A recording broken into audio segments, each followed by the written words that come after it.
In the small and cozy suburb of Dove Hill lived the Thompson family. Mr. Thompson, a man of few words, had a towering presence that often cast a shadow over his three children. Lucy, 10, a diligent and sensitive child. Aaron, 12, the inquisitive thinker. And Emma, the youngest, with a hopeful smile perpetually touching her lips.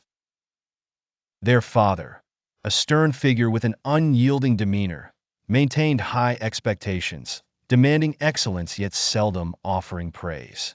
Lucy's fingers trembled a little as she clutched the report card against her chest, feeling the weight of her own expectancy.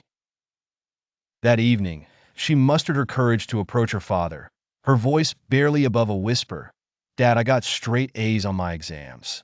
She looked up, searching for the faintest flicker of pride in his eyes.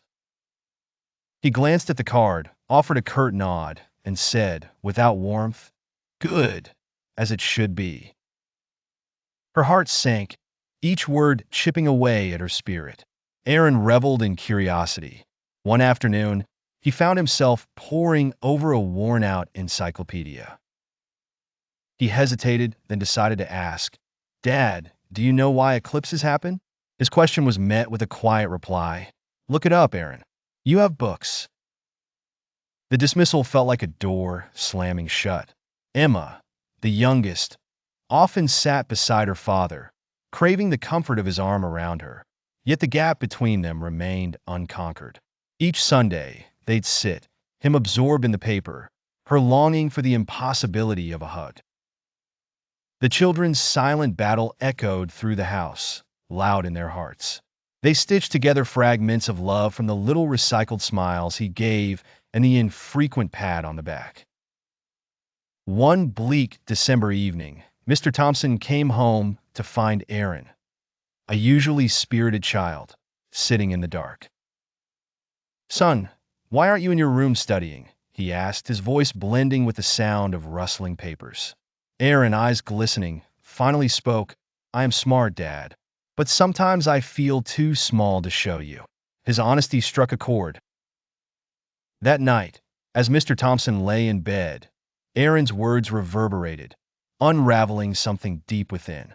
The next morning, he noticed the world outside his window with a new softness, as if seeing it for the first time.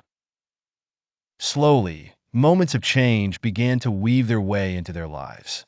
He asked Lucy about her storybooks and listened when Aaron spoke of scientific marvels. To Emma, he gave the coveted gift of a hug, small steps that felt like moon landings.